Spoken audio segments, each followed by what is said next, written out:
Greetings, everyone. My name is Susan Hoffman, and I'm the director of the Osher Lifelong Learning Institute here at UC Berkeley.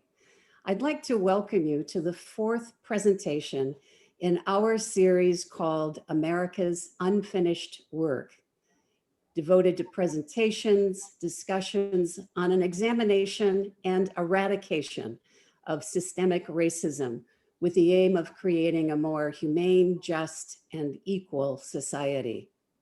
Professor Emeritus of African American Studies at UC Berkeley, Charles Henry, and author of Long Overdue, The Politics of Racial Reparations, will introduce today's guest speaker.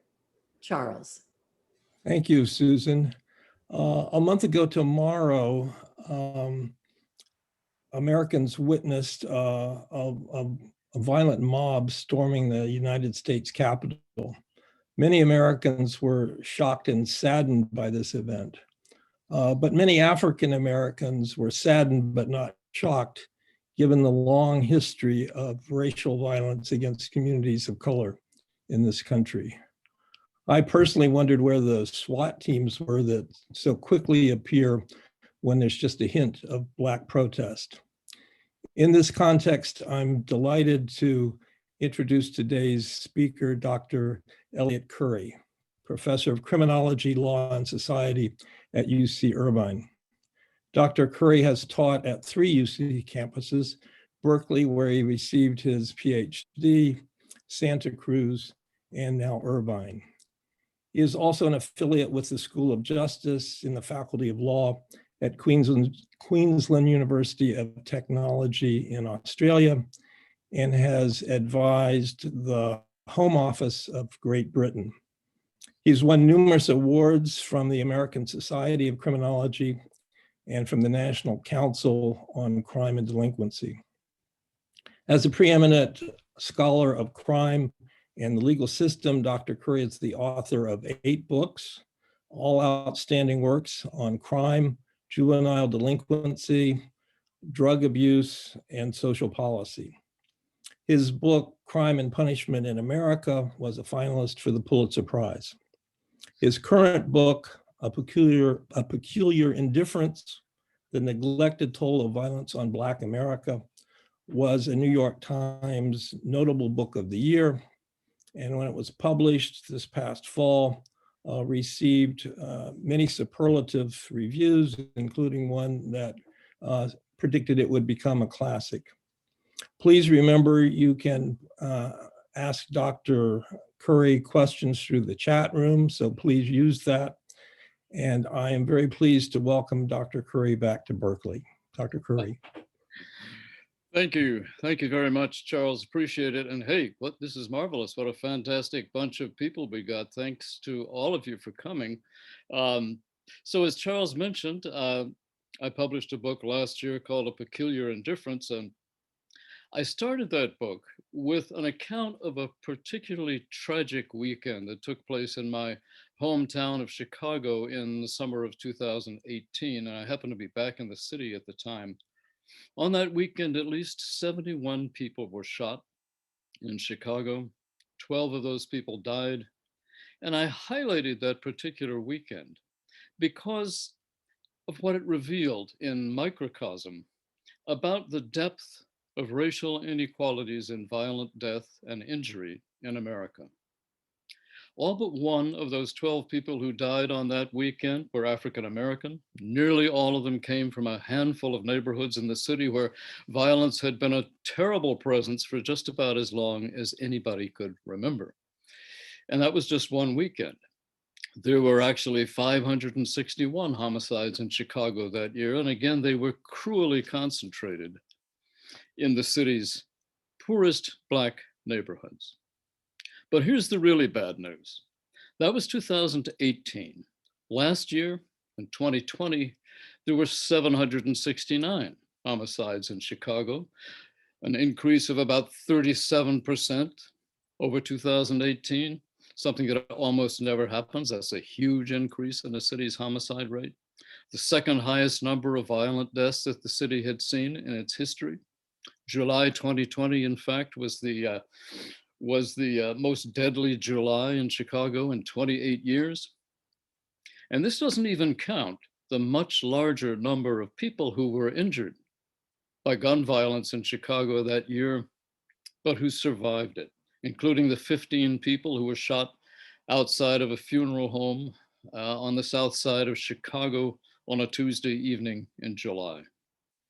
And as always, this was not an equal opportunity disaster. Of the Chicago killings that took place in the year ending just this past week, the end of January, the race of the victim of those killings was recorded for 681 of those killings. Of those 681, 561 were Black, 68 were Latino, 49 were white, 3 were Asian. Now, in the city of Chicago as a whole, Blacks are roughly a third of the population, a little less.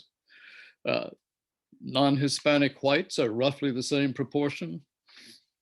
And Latinos are about 29%, about 6% of the population is Asian. So African Americans, in other words, less than a third of Chicago's population were also more than 4 out of 5 of its homicide victims.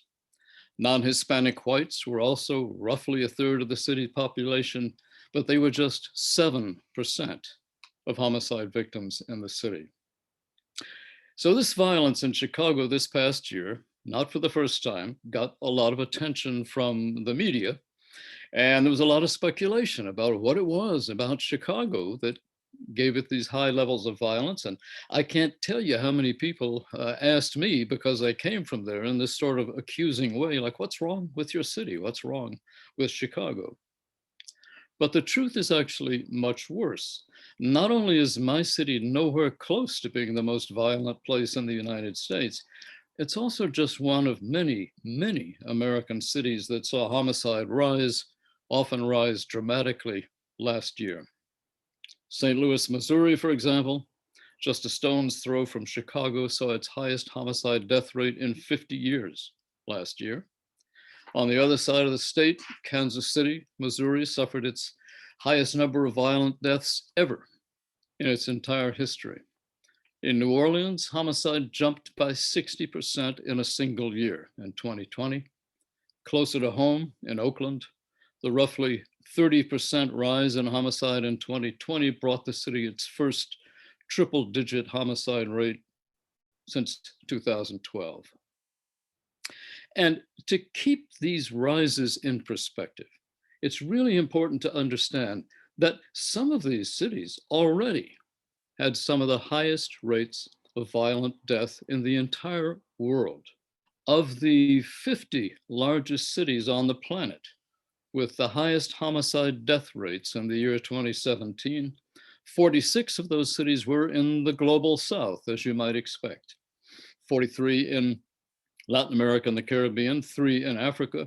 The other 4 were all in the United States. No city in the entire rest of the advanced industrial world was on that list of the 50 deadliest cities, but St. Louis was. In fact, St. Louis ranked 13th on that list.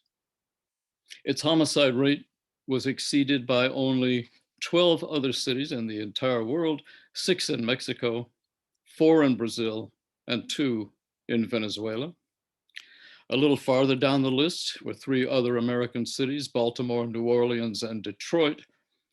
And actually, the most violent places in the United States didn't even get on this list because they're too small to be counted on this particular ranking. One of the perennial winners in this grim contest of violent death is the small city of East St. Louis, Illinois, right across the river from St. Louis, which suffered at least 36 killings during 2020 on a population of roughly 25,000 people, including 5 killings in 1 week in the month of July. You know, we probably all remember the epidemic of the Ebola virus that struck several West African countries a few years ago. Between 2013 and 2016, that outbreak killed over 11,000 people. Well, that's a lot of people. But we actually lose that many Black Americans to violence about every 14 months in the United States. The World Health Organization called the Ebola epidemic a public health emergency of international concern.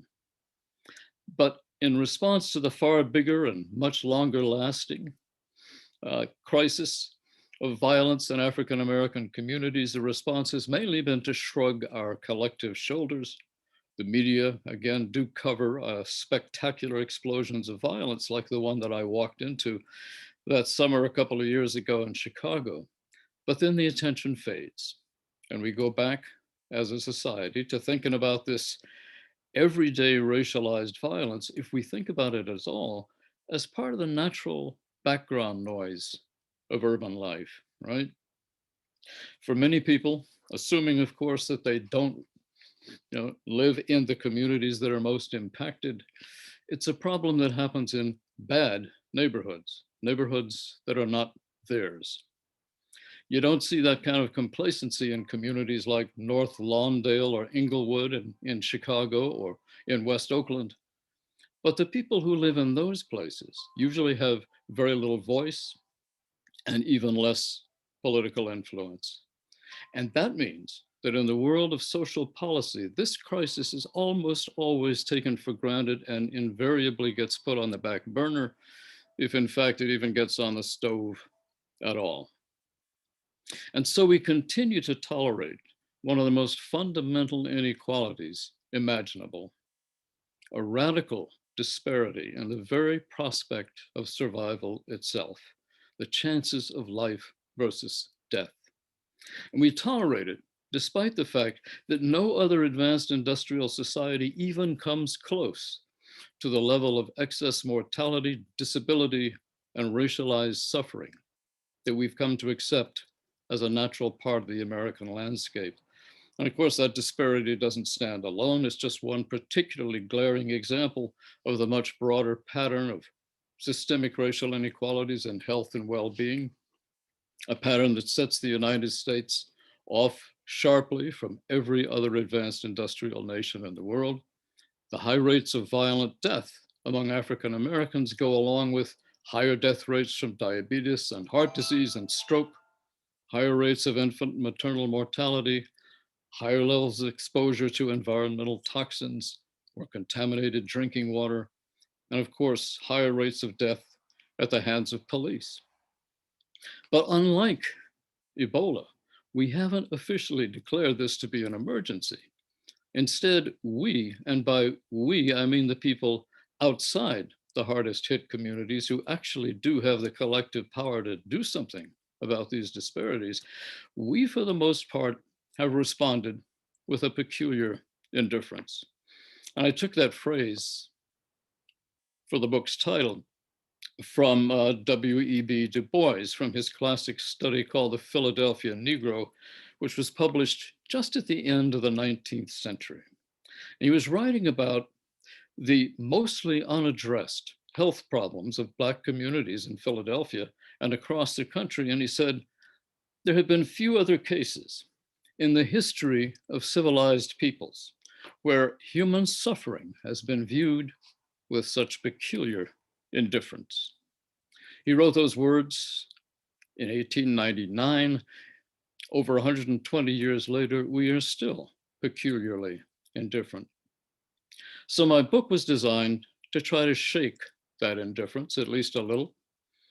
And I explore what I think we know about the dimensions, the human impact, and the causes of this enduring emergency. And at the end, I make some arguments about what we could do about it. And today, what I want to do is to focus mostly on the dimensions, to sketch a picture of this most fundamental of racial disparities, and then to come back at the end and talk a little bit about some of the principles that I think should guide us if we want to finally get serious about ending it. And I have to confess, I'm gonna throw a lot of numbers at you because I think that the numbers paint a picture that should shake us to our core. But keep in mind that most of the numbers I'm gonna be throwing at you come from a couple of years ago and sometimes before that. And no matter how troubling these numbers may seem, the hard reality is that things are actually worse now. So you can measure racial disparities in violent death in several different ways. Maybe the simplest of those ways is to look at the different rates at which people of different races die by violence. And those rates are usually presented in our public health statistics as the number of people who die of homicide per 100,000 population, right? So in the United States as a whole, in 2018, that rate of homicide was just under 6 per 100,000 people. But that national rate, of course, is an average, and it hides the depth of the racial divide in this country. In that year, Black Americans died by violence at a rate of just over 20 per 100,000, white non-Hispanic Americans at less than 3 per 100,000. The Black homicide death rate, in other words, was roughly 7 times the white rate. For Black men specifically, the disparity is worse. They are about 9 times more likely to die by violence than white men. And for young Black men, who are the group that represents the highest risk of violent death, the ratio is 15 to 1. 15 to 1. It's not double the white rate. It's not 5 times the white rate. It is 15 times the white rate. And in a way, these disparities, huge as they are, actually minimize the magnitude of the risk that's faced by Black Americans. And that's because the risk of violent death for white people in this country is itself actually very high by comparison with every other country in the advanced industrial world. So when we compare American Black men to American white men, we're comparing them to people whose chance of dying a violent death is itself remarkably high. It's about 5 times the chance of a German man and closer to 20 times the chances of a Japanese man dying by violence. Now, another way that we can look at racial disparities in violent death is by looking at where violence ranks as a cause of death for different races. And people die, of course, for all kinds of reasons, but those reasons sort themselves out very differently by race. For the population as a whole, homicide ranks number 16 among causes of death. Heart disease is actually first, although tragically last year, it was surpassed during a few months at least by deaths from COVID-19, which briefly became our leading cause of death in the United States. So 16th cause of death is homicide in the United States, but again, that's an average. For whites, homicide drops to number 20 on the list of causes of death, but for Blacks, it's number 8. Homicide actually becomes the leading cause of death for Black men at about age 18 and remains there until about age 30. It accounts for almost half of all deaths among Black men aged 15 to 24. More Black men that age, 15 to 24, die of homicide than of the next 19 leading causes of death combined. But there's an even more revealing and troubling, I think, way to look at the magnitude and the human meaning of racial disparities in violence. And that's to look at these disparities through the lens of what public health researchers call YPLL, which means years of potential life lost. Some of you may know this measure. The way it works is you take an age, usually in these statistics, it's age 65. You take that age as your endpoint and you calculate how many years of life are lost before that age because of various kinds of illness or injury, right? And some causes of death typically translate into much greater numbers of years of life lost than others do. So heart disease, again, is generally the leading killer overall in the United States. In other words, more people die of it than anything else. But because heart disease tends to kill people at relatively later ages, each death from heart disease doesn't usually add all that many years of potential life lost. So for example, if I die at age 63 of a heart attack, I've lost only 2 years of potential life if we're using 65 as our endpoint.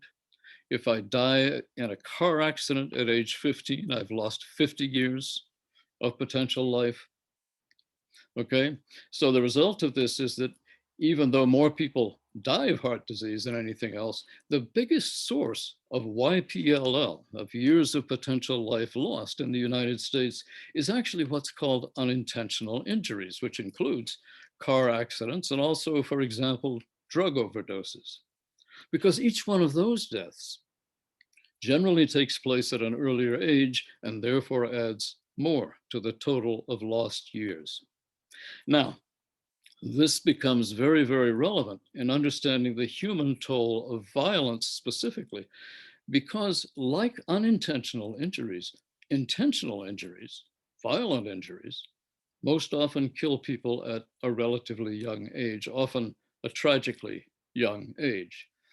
So in 2018, the person with the highest probability of dying by violence in the United States was a 23-year-old Black man.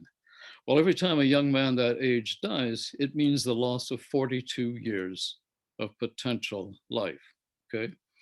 So YPLL, in other words, is measuring not just how many people die of a given cause, but also how premature those deaths are. In a sense, it's a measure of how much potential future is being destroyed by a given cause of death. And in the United States, that measure is heavily, heavily shaped by race. In the United States, as I said, the homicide is the 16th leading cause of death, but it's the 6th biggest cause of lost years of life, of YPLL. And again, it's important to be clear that this number itself is very unusual in the advanced industrial world. It's generally only in some poorer countries of the global South that homicide even appears at all as a leading cause of years of potential life lost. But the picture predictably gets even more troubling when we break this down by race. Among white non-Hispanic Americans, homicide ranks 9th among the sources of lost years of potential life. That's bad enough, actually. For Blacks, it's number 2. It's exceeded only by that category of unintentional injuries. And once again, if we look at men specifically, that disparity becomes even wider. White men, as I said, don't exactly have it easy in this country when it comes to violence. Homicide is the 8th leading source of lost years of life for white men in America. But for Black men, homicide is essentially tied for first place in this ranking, tied basically neck and neck with unintentional injuries as a cause of lost years of potential life. Violence takes more years of life from Black men in this country than heart disease, stroke, and diabetes combined. I'll just say that again. Heart disease takes more years of life from Black men in America than heart disease, stroke, and diabetes combined. And this huge difference profoundly shapes the overall picture of how people die in this country. Among whites, for example, far more years of life are lost to heart disease than to homicide, just about 6 times as many. Among Blacks, homicide actually edges out heart disease as a cause of lost years of potential life. Now, this sounds terribly abstract, like all mere numbers do. But the thing is, it translates into real lives that are lived or not lived. It means more whites, far more whites, actually live to be old enough to die of heart disease, that they have more years, in other words, to be somebody's son or daughter, somebody's parent, somebody's brother or sister, somebody's friend. You know, there's a poem by the great Chicago poet, Gwendolyn Brooks, that I think captures this fundamental aspect of racial inequality very eloquently. Maybe you know it. The poem is called Beverly Hills, Chicago, and it describes the feelings of a Black family of modest income as they drive through what's one of the most affluent white neighborhoods on the south side of Chicago. She describes how beautiful the neighborhood looks. She says, even the garbage looks nice in this neighborhood.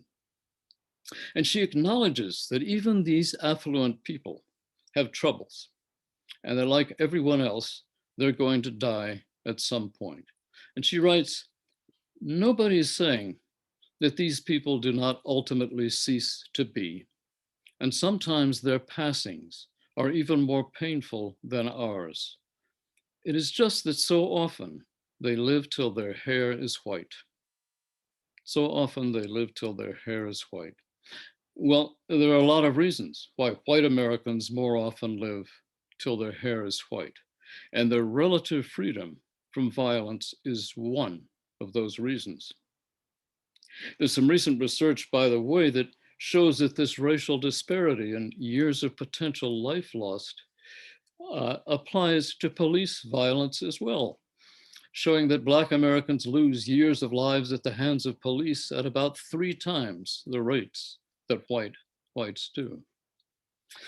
And one of the most striking things about this racial violence divide is that it often overrides some of the other factors that typically influence people's chances of dying a violent death. 2 of these are especially important. One is gender and one is age. Let's take age first. One of the most predictable things about violence in the United States is that it hits hardest at young people. Again, that's why it has such a big effect on this measure of YPLL, right? But so strong is the influence of race that young white men are far less likely to die of violence than Black men who are much older. As Black men age, we would expect their rate of violent death to fall, and in fact it does. Older Black men are far less likely to die than younger Black men. But a 60-year-old Black man in this country was more than 3 times as likely to die by violence in 2018 as a white man half his age. Or take gender. Another predictable thing about violent death is that in societies where there's a lot of it, like ours, it strikes men more often than women. And that holds true overall in the United States, other things equal. But once again, other things are not equal. Race complicates the picture dramatically. Black women are far less likely to die violently than Black men, as we would expect, but a 45-year-old Black woman has a higher risk of violent death than a white man of any age. So, okay, I could spin out numbers like these indefinitely, but I promise I won't, really.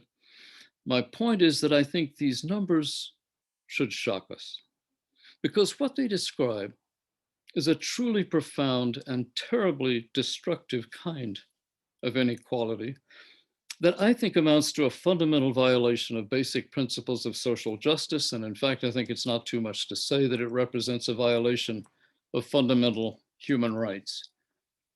And that's especially true because it's a preventable inequality. There's really no mystery about where these disparities come from. At least since Du Bois studied this problem back at the end of the 19th century, we've understood that the racial disparity in violent death is rooted in processes of racialized social exclusion and stifled opportunity, whose specific forms have changed over time somewhat, but whose basic outlines have changed very little. We have more than a century of careful research, which I talk about in my book, that keeps confirming over and over and over again that a toxic mix, a mix of harsh economic inequality, extreme poverty, marginal work, along with the special obstacles and frustrations that are thrown up by racial segregation, completely explain the racial violent divide. There's some differences of emphasis within that research for sure, but there just is not any serious disagreement on the basics. We know what this is. We know what it's about. We know where it comes from. And because we know what it's about, and where it comes from, we also know what it would take to fix it. Our problem, as in so many things in our society, isn't the lack of knowledge, it's the absence of action. So I say a lot in the book about the details, but let me for now just say something about what I think are some general principles that I think ought to guide that action. And the most basic of those principles is that we need finally to take this issue with the seriousness that it deserves, which means that we need to be honest about it and we need to be bold. We need to think about solutions that actually match the depth and the scope of the problem. And here I have to tell you, that as somebody who's been studying this stuff for, well, I'm not even going to tell you for how long, it gets terribly frustrating to watch year after year our fundamentally schizophrenic approach to this issue.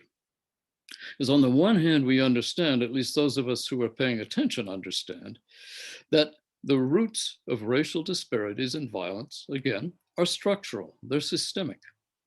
But on the other hand, so much of what we talk about when we talk about remedies focuses on the mostly cosmetic, right? Whenever there's a particularly awful weekend of violence or an awful year like 2020, we see people like mayors and police chiefs and editorial boards and pundits talking for about the umpteenth time about how we need, new police units that will get closer to the community, or maybe more funds for mentoring programs for at-risk kids, and so on. And it's not that these kinds of things are necessarily useless. Some of them, in fact, have been carefully studied, and they do indeed sometimes work to some extent, but they're mostly dancing around the real problem. They're assiduously averting their eyes from the elephant in the room, and the elephant is this: that in the midst of one of the world's richest societies with almost unimaginable resources and technological capacity, great numbers of Americans of every race, but Black Americans more than others, still suffer from a mix of adversities that includes extreme poverty, desperately inadequate schools and public services, inaccessible and inferior healthcare, and an ongoing crisis of joblessness and youth disconnection that's disturbingly resistant to economic growth. The communities that they live in, I think, can credibly be described as abandoned. And that abandonment has worsened in the last 4 years under Trump, and of course has been hugely exacerbated by the impact of the COVID recession. It's that increasing abandonment, I believe, that accounts for those stunning rises I started out with in violence in many Black communities in America last year. And if we want to turn that around, we're going to need to attack that reality of social abandonment at its roots. And I think the core of that attack has to involve work. And this is not a new idea. 120 years ago, Du Bois said that the narrow opportunities afforded to Black people for earning a decent living was, as he put it, the center and kernel of the overlapping problems of Philadelphia's Black community. And he said it was the issue that white society most urgently needed to confront. He said memorably that for white society to continue to place obstacles in the way of Black Americans having a real shot at making a decent living through work was, and I quote, morally wrong, politically dangerous, industrially wasteful, and socially silly. And he said it was the duty of the whites to stop it. Needless to say, that didn't happen. And despite more than a century's worth of research since then confirming Du Bois' basic insight, it still hasn't happened. You may remember that in the years just before the pandemic hit, the news media and the pundits were cheerfully advertising the wonderful performance of the American economy. Unemployment was falling. We were seeing the lowest poverty rates among Black Americans that we'd seen in many years, and so on. But even then, which after this last terrible year, of course, begins to seem like a very long time ago indeed, the real picture was a lot more complicated and a lot less rosy. Let me go back to my hometown again for a moment. In 2017, which was close to the height of the economic expansion that we were enjoying before COVID hit, over 2 out of 5 young Black men in Chicago, aged 20 to 24, were neither working nor in school. 2 out of 5. They were what people often call disconnected youth. They were 6 times as likely to be disconnected in this sense as white youth the same age. And again, that was before the pandemic threw millions of people out of work, disproportionately young people of color. And again, everybody who is paying attention knows that this is a recipe for disaster. The good news is that in the last few years, there have been strong proposals put on the table to tackle the real world job crisis head on. There's a group of economists at Duke University, for example, that came up with a proposal a couple of years ago for what they call a job guarantee, meaning that if the private economy is unable to provide a job at decent wages for everyone who's willing to work, the government will step in and create that job. And those jobs would address, in their proposal, the crying unmet needs that have crippled our ability to reach our full potential as a society. Crucial work like rebuilding the country's infrastructure, transitioning to an economy based on sustainable energy, providing critical healthcare and social services that are now in desperately, desperately short supply, especially in poor communities, and much more. If we do this, everybody wins, not just the jobless people who get good and meaningful jobs, maybe for the first time in their lives, but for all the rest of us who benefit from the socially critical work that they provide. The collapse of our healthcare infrastructure in the face of the pandemic makes this principle, I think, blindingly clear, right? Reversing our shocking underinvestment in the country's public health system, which has cost us so dearly this past year, and building a world-class 21st century public health system would all by itself be a vehicle for a really exhilarating expansion of opportunity, especially for young people who are now marginalized and disconnected. And that's just one of the critical unmet needs that we face right now. There is so much more that we could do. And a lot of this stuff is just not rocket science. Right? Now, there's several different variants of this kind of proposal, and certainly there's plenty of room for debate about which makes the most sense. But I do think that moving towards something along these lines is a no-brainer when it comes to dealing with America's oversized violence problem, and especially dealing with those stark racial gaps in the risks of violent death. The bad news is that ideas like this have been put on the table before, more than once in our history, and they've been shot down every time.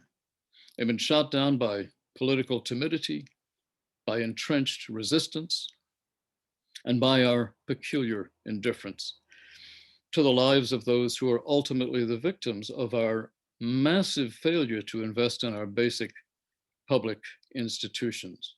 That's the bad news. But the good news, I think, is that we now have another chance with the change of the guard in Washington to make this happen.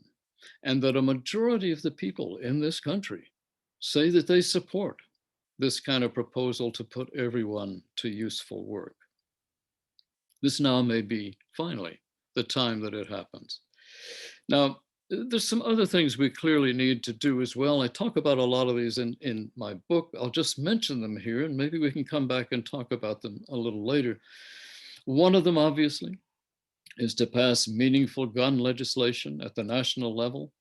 94% of young Black men who died by violence in 2018 died of a gunshot wound, 94%. We especially need national limits on the number of guns that can be bought. And also we need to close the giant loopholes that allow just about anybody to buy all the guns that they want or can sell in some kind of private transaction. And I think we also need to invest serious resources into community-based public safety measures.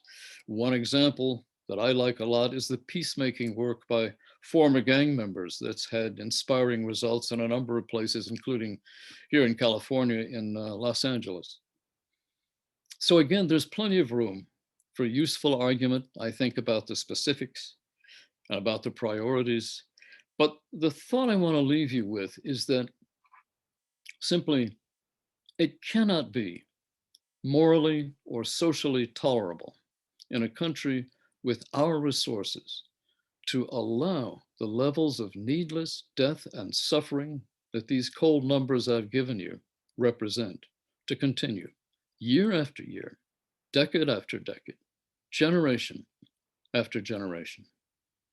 You know, I was recently struck by some anguished words that I read recently from someone who was mourning the toll of violence in her West Oakland neighborhood. And in a letter to city officials, she wrote, "I don't know how many times I have to reiterate that we are in a crisis." And she concluded, "We refuse to normalize this. We refuse to normalize this."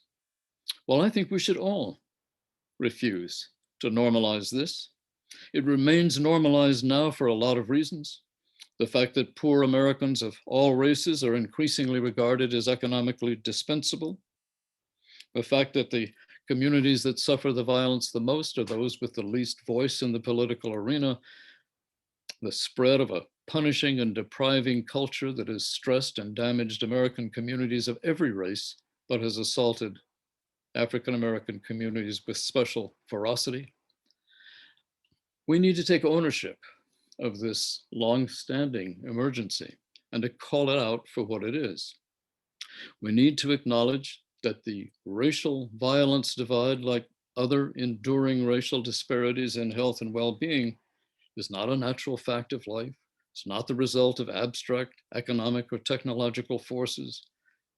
It's the result of conscious decisions, decisions that have systematically impoverished some communities while creating, of course, extraordinary privilege and wealth in others. That wealth, those resources, give us both the means and the responsibility to undo those decisions and to take serious steps to redress their consequences. Nobody's saying it's going to be easy. Nobody's saying it's going to be quick. We've got our work cut out for us, for sure, but it's time to get started. Thank you all.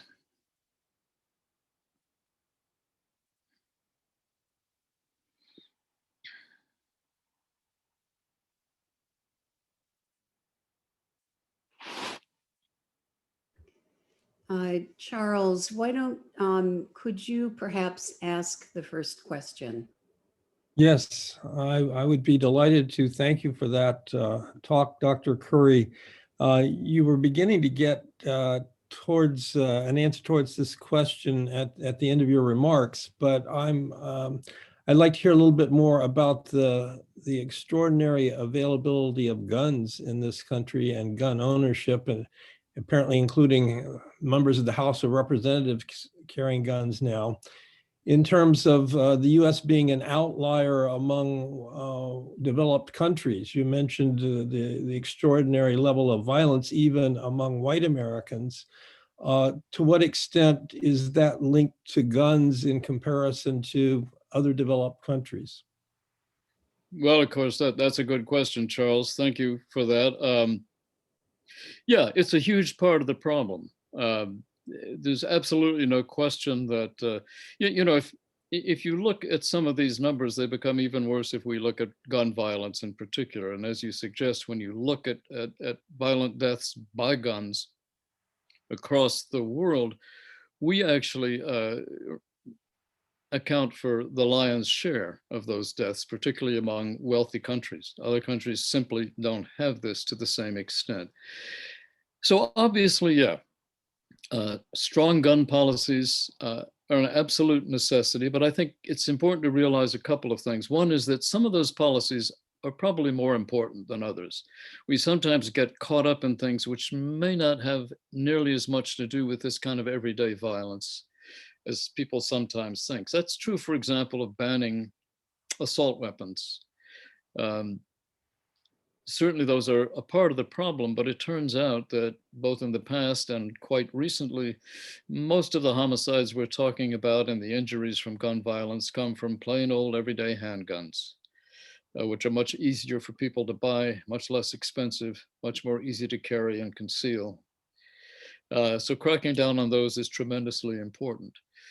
But as I say, another one is to close that gigantic loophole. We call it a loophole, but it's really more like a wide open gate that allows people to buy guns at basically unregulated private gun shows and other kinds of private sales in most states. Not true in California, but it's true other places. I once went to a private gun show in Florida. It was just the most incredible thing I ever saw, and it was absolutely chilling. There was just every kind of weapon you could see just laid out on the table. And being a criminologist, I could kind of take a look at who some of the folks were who were coming in there. And I'm thinking, none of these guys should be able to buy a gun, but they absolutely were in the state of Florida at that time. And the thing is that those guns wind up in places that have themselves very strict gun laws. Most of the guns that are used to kill and injure people in crimes in Chicago come from 4 states, which are not Illinois. Chicago itself has pretty tough gun laws. The state in this country that has the highest, per capita, the highest rate of exporting guns to other states is the state of Mississippi. So there's a pipeline from Mississippi to Chicago. And as long as we can't control the sale of guns in Mississippi, there's no way we can keep Mississippi guns out of Chicago. Elliot, thank you. We're going to turn to the questions that are in the chat room. But before we do, I'd like just to make a comment about your extraordinary book and the ways in which it looks at previous studies and it takes the statistics and comes to the moral argument that you've placed in front of us. What made me pause in reading the book, I had to put it down, was to begin to think about the post-traumatic stress that comes within those communities that experience this level of violence. And it reflected back in thinking of how my 2 sons, who were raised in San Francisco, had 2 very different experiences. One had 6 of his classmates were killed before he was 26. Mm. And thinking about how that has impacted the lives of their family, their communities, their schools, et cetera. And I thought that in your book, you were really beginning to, you were talking about that as well. Absolutely. And I'm glad you brought that up, Susan, because I left it out pretty much from this talk, but I do spend a chapter in the book talking about it. And in the course of writing the book, I looked much more deeply into the research on this, of which there is a lot, than I ever had before. And you see the most extraordinary things about the rippling impact that gun violence has out into the communities where it takes place the most. So it doesn't just take the lives and hurt the bodies of the people who are themselves injured, but it hurts the whole community.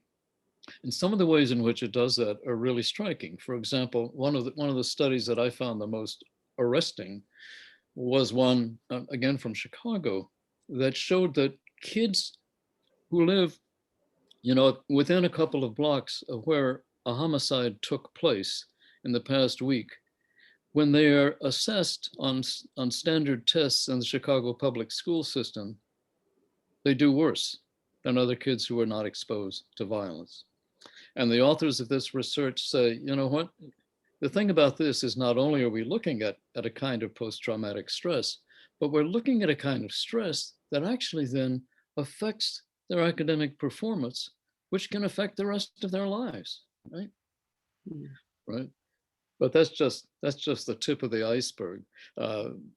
Violence affects, particularly among young people in a community, everything from their potential to develop cardiovascular disease to their sleep patterns, and on down the line. Mhm. So when we talk about these numbers, about the numbers of people, the percentages of people who die from this, that again is just the tip of the iceberg. Thank you.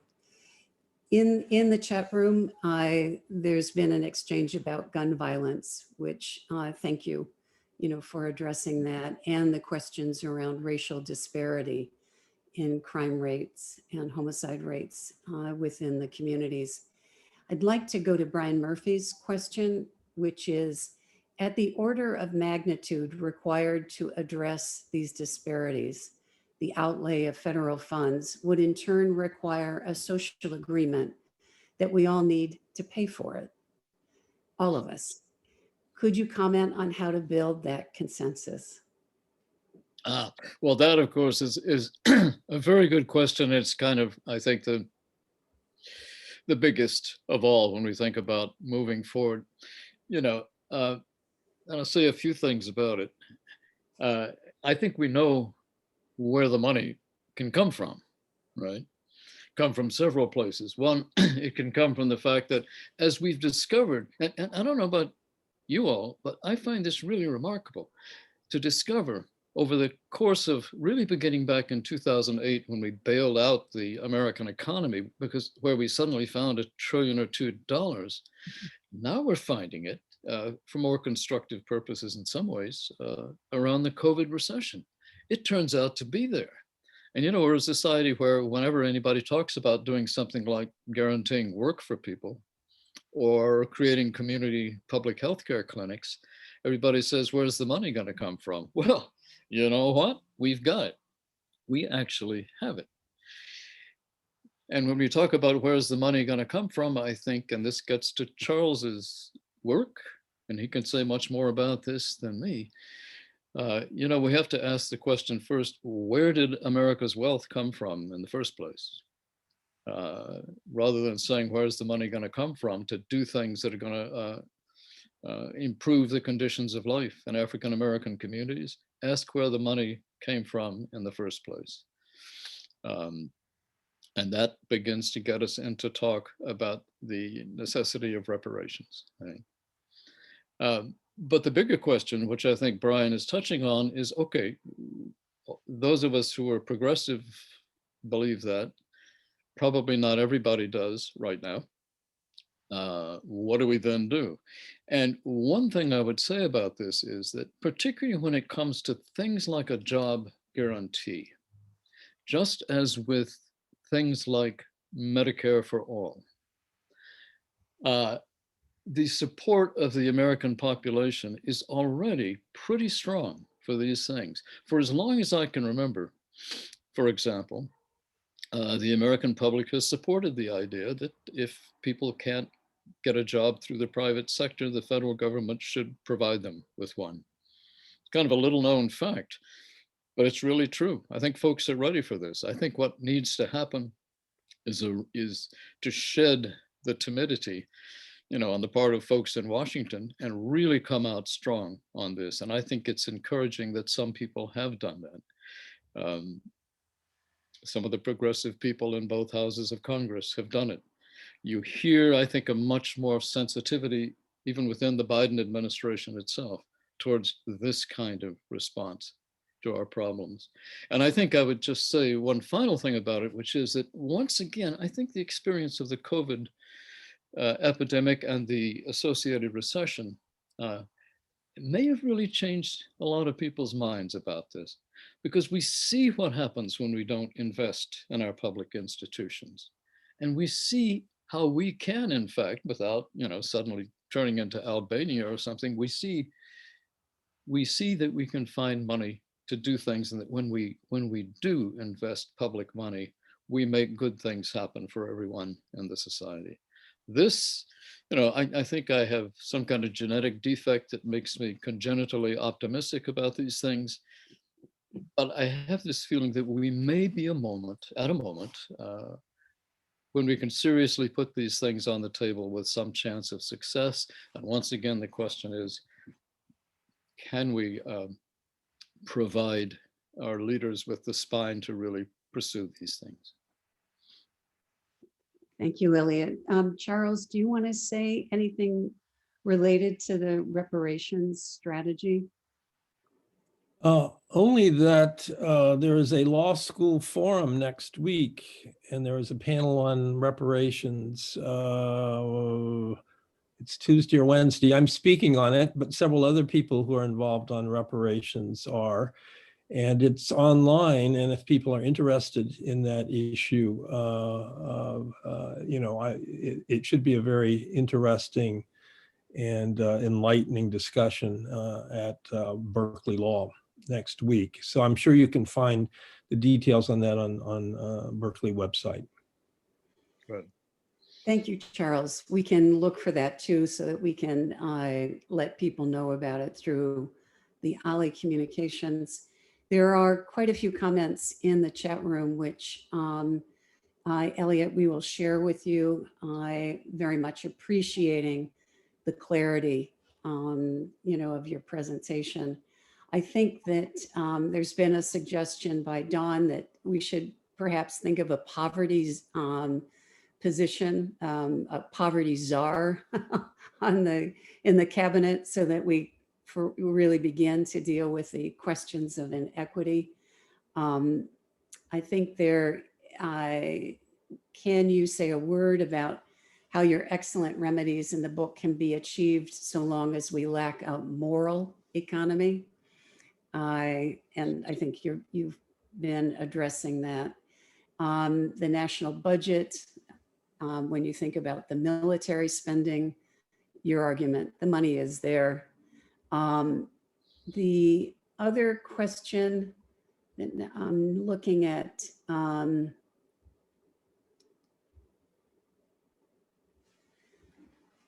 primarily I'm seeing comments. You have stirred up a lot of thinking, a lot of people talking about the resistance of how to pay for it and how to begin to sort of move that moral equation.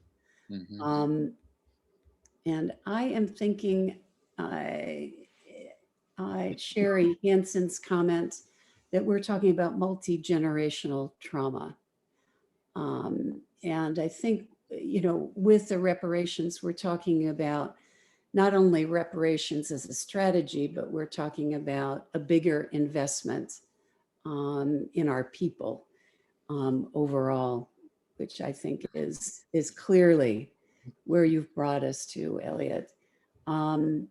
If there are, I'm looking now to see if there are any other final comments. Biden and his crew of leaders and policymakers has 2 critical years now to show the US people that real active financial commitment to social justice, equity, anti-Black violence projects makes a difference for all of society. Do you feel that urgency, that it's a 2-year timeline? I don't know about 2 years, but definitely a sense of urgency. I mean, I think, and as everybody knows, probably in this room, there's kind of good news and bad news about the election results. I mean, on the one hand, it's great, it's great, that we got the Biden crew in there, and we have the other crew out. It's especially great that we got the Senate and that we elected the first Black senator in history from my actual home state of Georgia. I'm talking about that being my home state once again. I used to hide it. But at the same time, in the Electoral College, we won the presidency by 44,000 votes. That's a horrifically thin margin. There's all kinds of ways to think about what you do about that. But I think, yes, the bottom line is that some urgency to really strike hard and make things happen now, when we've got at least this possibly evanescent moment of opportunity. Because these things can slip away very, very fast. And one of the ways in which things slip away very fast when it comes to progressive policies is that people get too timid to do the bold things, and then nothing much happens. And so people say, well, you tried this and it didn't work. And then we're back again with a very pessimistic and quite conservative and regressive way of looking at social change. and its limits instead of its possibilities. I'm encouraged by the fact that I think we've got some people in the White House and in Congress who have that sense of urgency, that sense of boldness, and who think in terms of what we can do. You know, it's a cliche, but you know, I really like the idea that we've got people in Washington who are thinking about the possibilities rather than the limits. We'll see. I mean, I think, of course, we've got to push them mighty, mighty hard to realize that, to take that little spark and turn it into some kind of a flame. So I think that's our job. Elliot, thank you very much. We have just final comments in the chat room, which I urge everyone to take a look at. There's obviously, there's also concern that the private sector and private individuals, private wealth should begin to pay greater attention to this, as well as the classic Republican monies being directed. So let's end it here with a round of applause for you. Elliot, thank you very, very much. And I'd like to let everybody know that it has been recorded. Elliot's talk has been recorded. It will be posted on the OLLI at Berkeley website under programs and under America's Unfinished Work. Once we have it captioned, it will be posted through our YouTube site. And it is very likely it will become a podcast by Berkeley Talks, which is the university's rendering of many of our previous talks, and they're very interested in today. But again, thank you all for being here. And Elliot, thank you so much for your work and perspective. Charles Henry, thank you for yours as well. We'll see everybody hopefully next Friday. We have the spring showcase of the faculty who'll be teaching with us in the spring, and we hope that all of you will join us then. All right. Thank you, Susan. Thank you, Charles. Goodbye.